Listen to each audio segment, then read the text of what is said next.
Et salut à vous chers voyageurs, on se retrouve pour la deuxième partie du guide voyage sur Tokyo en vidéo. En effet, dans cette deuxième partie, nous allons évoquer ensemble les différents hôtels, les bonnes adresses, mais aussi les activités disponibles sur Tokyo sur 2 voire 3 jours. Avant de rentrer dans le détail, je vous laisse avec la petite introduction. Je m'appelle Romane, backpackeuse passionnée qui parcourt notre belle planète depuis plus de 7 ans. Mon objectif, vous partager mes meilleurs conseils de voyage ainsi que des idées de destinations créatives.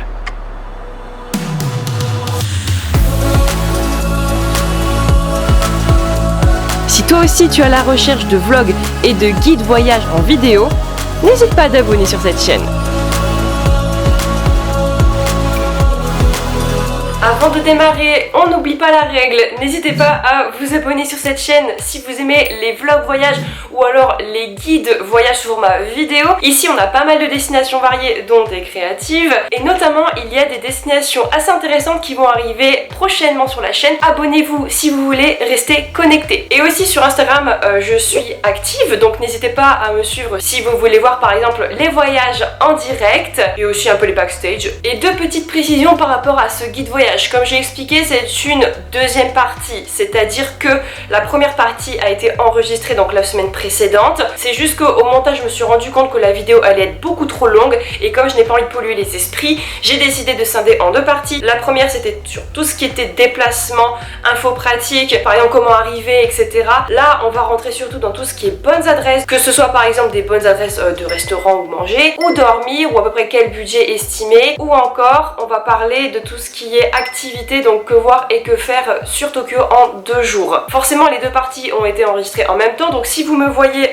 plus habillée de la même façon dans le reste de la vidéo, c'est normal, ne vous inquiétez pas. Et aussi autre information importante, n'hésitez pas à aller voir mon vlog sur Tokyo si vous voulez mettre des images sur des noms de lieux que je vais mentionner aujourd'hui, ce sera beaucoup plus simple à suivre et je pense que voir des images ça vous aidera aussi à vous décider et à choisir votre liste d'incontournables ou d'activités. C'est parti, on rentre dans la vidéo.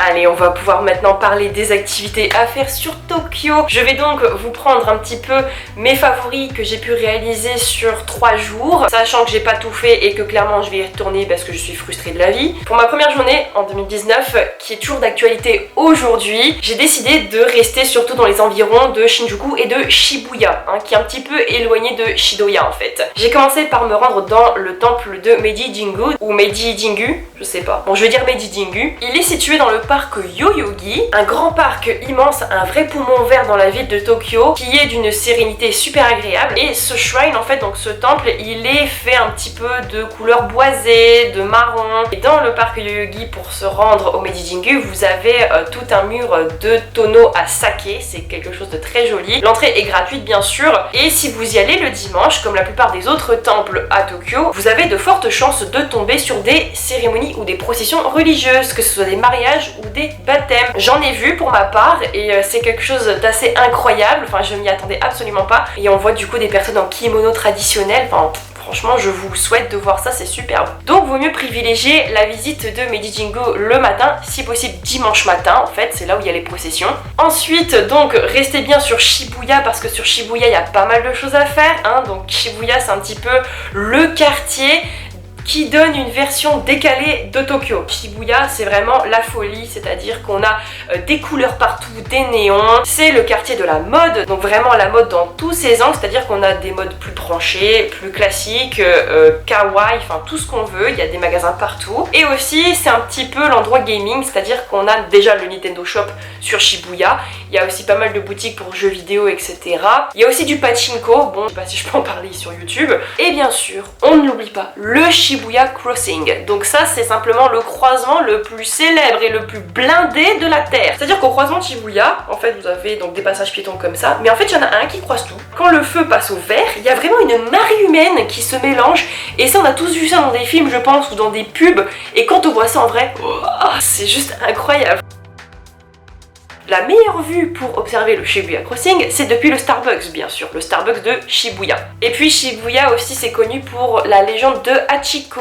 Hachiko, c'est un chien dont son histoire a touché le monde entier, puis il y a même un film qui a été réalisé à son sujet. Hachiko était très fidèle à son maître qui partait travailler tous les matins et il prenait son train à la gare de Shibuya. Son chien en fait l'accompagnait jusqu'à la gare de Shibuya et il attendait en fait que son maître revienne le soir à la sortie de la gare et ils repartaient ensemble. Sauf qu'un jour malheureusement son maître a eu une crise cardiaque sur son lieu de travail et il n'est jamais revenu. Et selon l'histoire, Hachiko serait restée à attendre son maître vraiment tout le temps à la gare. Donc les habitants étaient très touchés de voir ce chien qui attendait tous les jours son maître qui malheureusement ne revenait pas et qui n'est pas revenu. Tout le monde a été touché et c'est devenu un des symboles du Japon, symbole de la loyauté. Vous pouvez donc observer une statue commémorant l'histoire de Hachiko sur le Shibuya Crossing. Pour la trouver, il y a un petit écriteau tout simplement à la gare de Shibuya sur laquelle est indiqué Hachiko. Si vous aimez les boutiques de luxe ou alors de haute couture, vous pouvez vous rendre dans le quartier de Ginza qui est un quartier très branché, pas très loin de Shidoya, donc vraiment dans le centre de Tokyo. Il y a aussi plein de restos dans ce quartier. Enfin moi vraiment j'ai vu une très belle liste. Je me suis pas trop attardée sur Ginza, mais c'est vrai que c'est aussi pas mal, surtout de nuit avec tous les néons et tous les éclairages. Vous pouvez démarrer votre deuxième journée par visiter les jardins du palais impérial situé dans le parc de Kokyo, donc qui est situé dans la région de Shidoya, en plein centre de Tokyo, pas trop loin de Ginza en fait. Et donc ce palais impérial, forcément il n'est pas ouvert au public, mais ces jardins sont accessibles et on peut voir en fait de jolis pavillons ou de portes traditionnelles dans un jardin travaillé qui est vraiment sculpté, j'ai envie de dire, parce qu'il y a des arbres, c'est vraiment des sculptures. Les Japonais adorent s'y promener et si vous voulez justement respirer un petit peu dans cette ville qui peut paraître un peu busy, je pense que les jardins vont vraiment vous apaiser et vous convenir.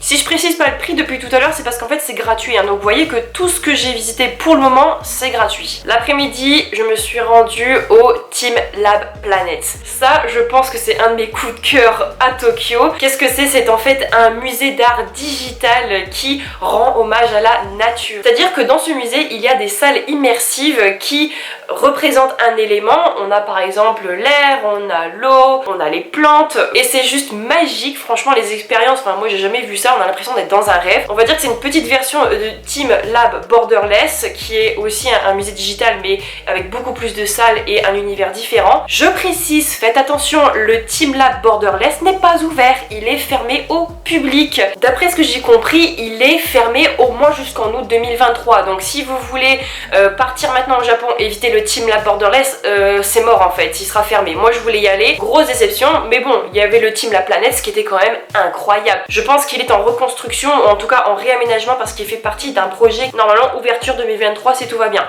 Mais le Team La Planète c'est très bien aussi, hein. Je veux dire c'est plus petit. Moi il y avait juste des salles que je voulais vraiment voir dans le Team Lab Borderless, c'est tout, je reviendrai, il n'y a pas de problème. Mais vraiment déjà le Team La Planète, enfin moi j'ai adoré et j'y retournerai, ça c'est sûr. Pour le Team La Planète, du coup, il faut réserver en avance son billet qui est à peu près 3200 yens par adulte. Moi je sais que j'ai réservé par exemple mon ticket, je pense 3 heures à l'avance ou 4 heures à l'avance le jour J, mais le Japon n'avait pas vraiment encore ouvert ses portes à ce moment-là, donc là je sais pas si vous pourrez le faire le jour même en fait. C'est mieux je pense de s'y prendre à l'avance. Mais en tout cas, si vous voyez cette vidéo et que le Team Lab Borderless est ouvert à ce moment-là, et ben franchement je vous dis, vous avez trop de la chance et enjoy. Et après ça, je me suis rendue du coup dans une ruelle traditionnelle que je voulais vraiment voir de nuit qui s'appelle la Omoi de Yokocho. Elle se situe pas très loin de Shinjuku. Bon, j'avoue que de Team La Planète jusque là-bas, ça fait une trotte quand même. Mais si vous êtes dans le quartier Shibuya ou Shinjuku, franchement, allez-y. Enfin, n'allez pas juste là-bas pour ça par contre. Parce que elle est petite la ruelle, hein. Ça vend du rêve sur Instagram, etc. Elle est pas très grande, hein, je vous le dis. Ne faites pas tout ce trajet pour ça. Profitez-en si vous êtes sur Shinjuku. Shinjuku, justement, j'en parle, c'est vraiment un quartier branché avec, pareil, je pense que d'un point de vue néon et d'un point de vue éclairage, c'est encore plus impressionnant que Shibuya, ou alors ça se vaut en fait. Et là, pareil, c'est tout ce qui est shopping, gaming, donc aussi un quartier très apprécié, notamment des jeunes générations qui aiment profiter ou boire des verres par exemple. Dans la ruelle Omoi de Yokocho, en fait, c'est surtout des petits restaurants dans lesquels vous avez surtout des restaurants de yakitori, enfin de brochettes ou toutes ces choses là. C'est pas très diversifié, je dirais, en options. Moi juste à la fin j'ai trouvé un petit resto de gyoza. C'est mignon, c'est très joli, donc si vous êtes de passage, n'hésitez pas. Troisième journée, je l'ai commencé avec quelque chose que je voulais voir depuis un certain moment, c'est le Hyo Shrine. Je sais pas si je prononce bien, c'est un temple shintoïste qui a une certaine particularité, il a un pont de torii. Mais genre ça c'est ce que je voulais voir absolument au Japon, avec le mont Fuji bien sûr, mais ça vraiment un pont de torii, c'était mon kiff absolu. Pour moi c'est la représentation même du Japon. Je sais pas si vous êtes d'accord. Et bien là justement dans ce shrine à Tokyo, il y en a bien un, donc c'est un pont à torii. C'est quoi un pont à torii? En fait c'est tout simplement un escalier dans lequel des torii, donc des portes typiques, s'enchaînent les unes après les autres. Ça crée du coup un tunnel, j'appelle ça un petit peu un tunnel spirituel. Un pont à torii ça a été fait pour des pratiques spécifiques qui est notamment de faire une prière en haut des escaliers, de descendre en récitant des prières, on fait une salutation et on remonte avec une autre salutation en fait. Et n'hésitez pas aussi à voir le reste du complexe, hein, donc du temple, il y a pas mal de choses. Pareil, j'y suis allée un dimanche matin et il y avait 2 mariages et 3 baptêmes dans le temple. J'ai voulu rester dans la même thématique, donc je me suis rendue dans un autre temple qui est pareil, un incontournable, incontesté je pense du Japon, c'est le temple de Asakusa. Asakusa qui se trouve dans la ville de Taito, pas très loin de la Sky Tower. Là en fait ce temple il est juste magique parce qu'il y a des lanternes énormes qui sont situées aux entrées des temples en fait. Par contre c'est ultra touristique, hein. Je veux dire moi j'y suis allée un dimanche à 10 h, la pire idée de la terre, c'était blindé. Si vous voulez espérer faire des photos qu'il n'y ait personne, faites pas ça franchement. Même je pense que le matin tôt il y a quand même du monde. Enfin je sais pas. Moi j'ai commencé tôt par le Hyo Shrine et ensuite je suis allée sur Asakusa. J'aurais peut-être dû inverser si j'avais su. Le temple Asakusa lui c'est un temple bouddhiste qui est donc assez différent des autres shrines qu'on peut voir sur Tokyo. Mais il a quand même quelques particularités japonaises je trouve et franchement j'ai trouvé absolument dingue. Je pense qu'ils jouent sur leur côté ultra touristique parce qu'en fait il y a un marché à l'intérieur du temple. Vous passez entre la première porte et en fait il y a plein d'étalages avec des trucs traditionnels, des masques, des chaussures de geisha, enfin vraiment j'ai trouvé de tout. Je me suis dit bon c'est peut-être un peu touristique, peut-être que les souvenirs ne valent pas forcément le coup d'un point de vue prix. Et aussi au temple Asakusa, j'ai vu énormément de femmes porter des kimonos. Déjà il y avait des shootings, hein, j'en ai vu vraiment beaucoup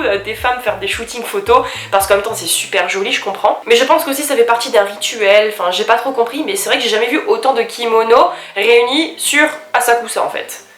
Après ce que j'ai fait c'est plutôt une expérience et non pas une bonne adresse. En fait je suis tombée par hasard dans un Made Dreamin Café. Donc en fait Made Dreamin c'est une chaîne de café avec des maids. Donc des maids qu'est-ce que c'est? Ce sont en fait des serveuses qui sont dans des tenues type manga en fait, hein. Donc c'est un petit peu de là qu'est venue la maid, c'est de la culture des mangas. J'avoue que au début j'ai hésité à y rentrer parce que j'avais cru comprendre que les maids en fait étaient surtout là pour satisfaire les hommes d'affaires.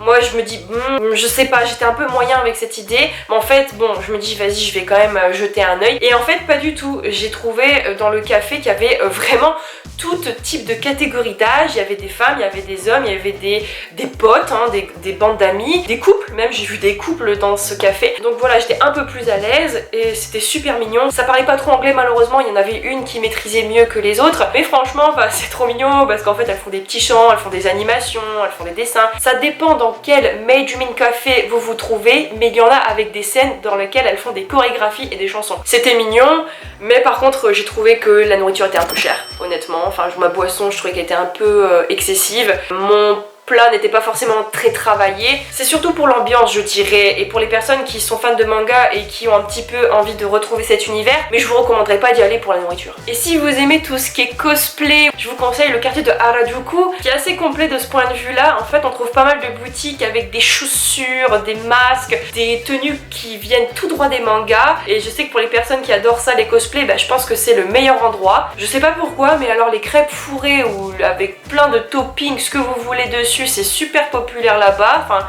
il y a au moins 2-3 boutiques en fait de crêpes. Il y a aussi des dog cafés, des cat cafés, mais aussi des hedgehog cafés, donc avec des hérissons. Moi j'ai pas tenté, parce que je sais pas trop dans quelles conditions sont les animaux. Pareil, il y a un hall café je pense avec des hiboux. J'ai pas lu des bons commentaires par rapport à la traite des animaux, donc je ne recommande pas spécialement de le faire. Si vous avez envie d'un bon café, d'une bonne expérience, j'ai un café que je vais vous recommander juste après. Donc voilà, Harajuku, et en fait je suis retournée sur Shibuya pour tester une bonne adresse, donc j'ai fait 2 fois Shibuya. Je trouve que c'est pas trop, c'est très agréable comme quartier.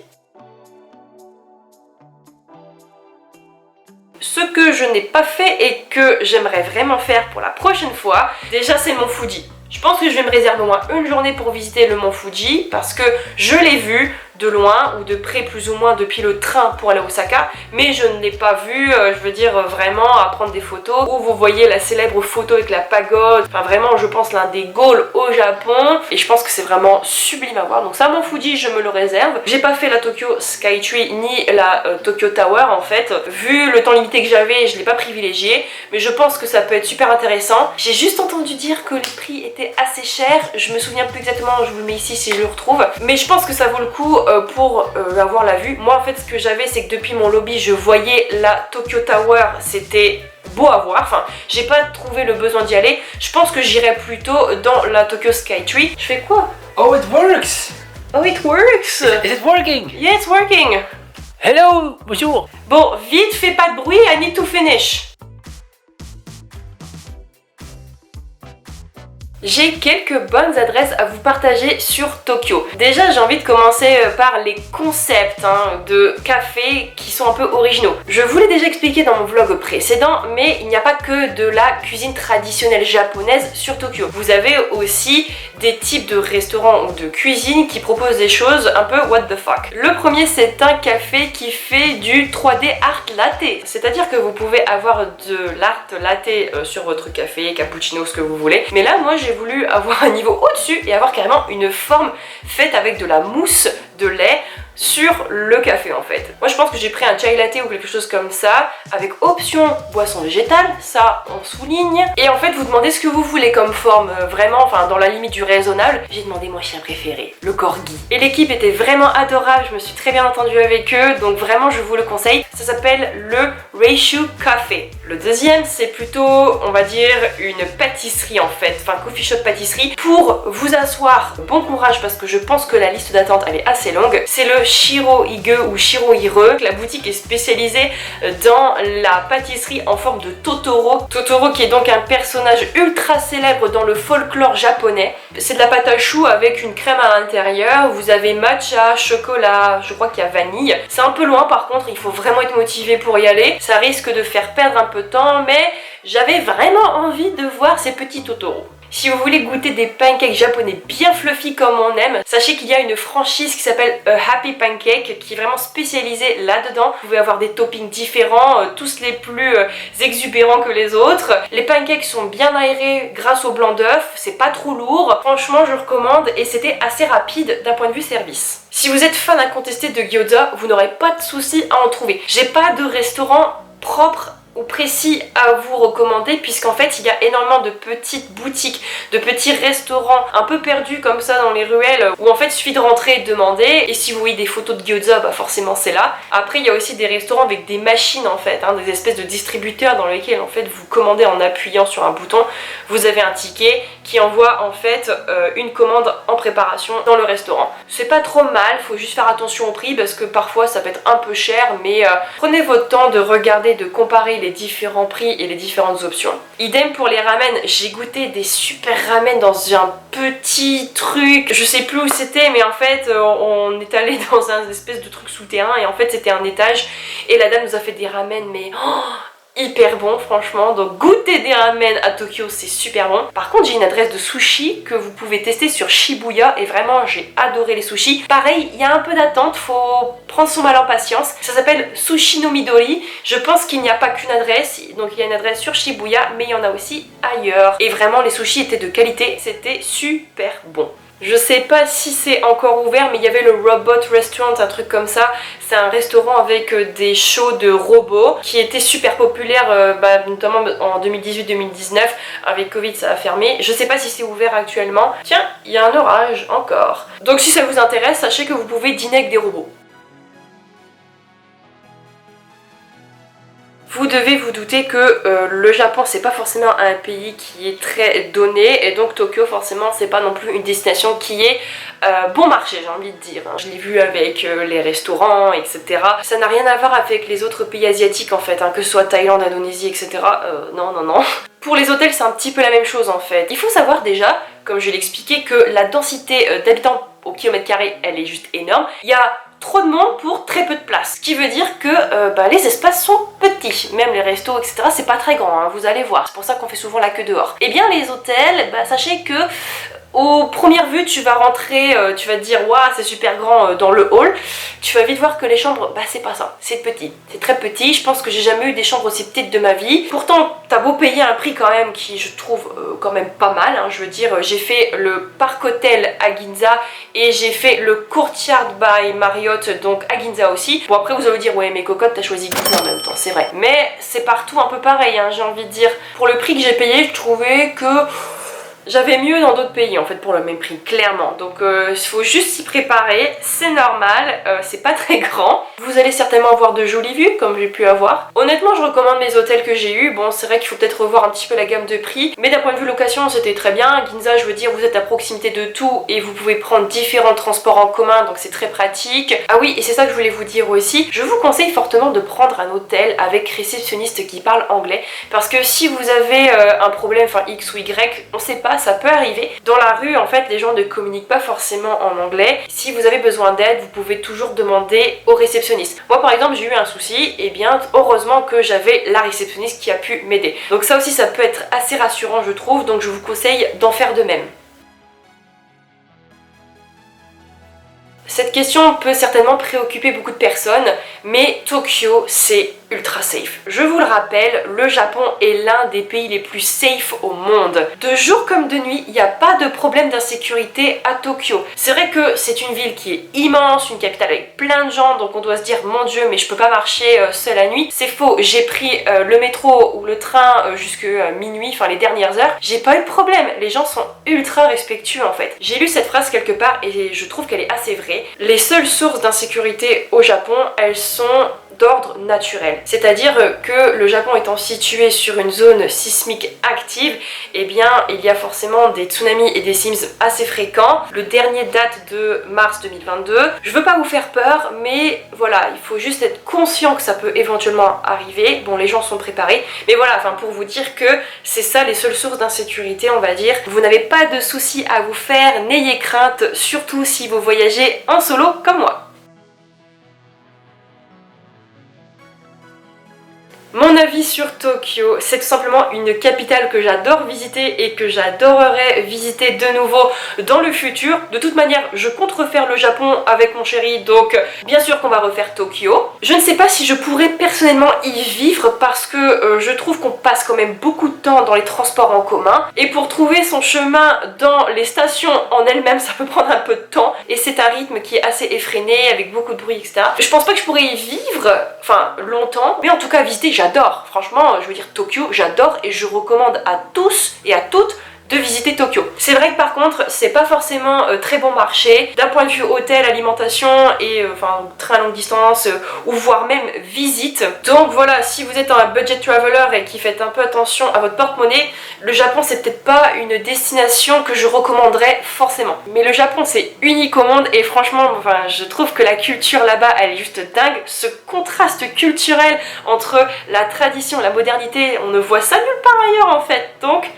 allez visiter Tokyo, je vous le recommande 10 000 fois. Je vais m'arrêter ici pour ce guide. Si j'ai manqué quelque chose, une information, au pire je vous mettrai l'adresse de mon blog ou posez-moi la question en commentaire. Si ce guide voyage vous a plu, n'hésitez pas à mettre un petit like pour soutenir la vidéo, l'envoyer à quelqu'un qui pourrait être intéressé aussi. Et encore une fois, n'oubliez pas de vous abonner à cette chaîne pour soutenir mon travail. Sur ce, je vous dis à très bientôt pour de nouveaux vlogs et de nouveaux guides voyage. Tchuss!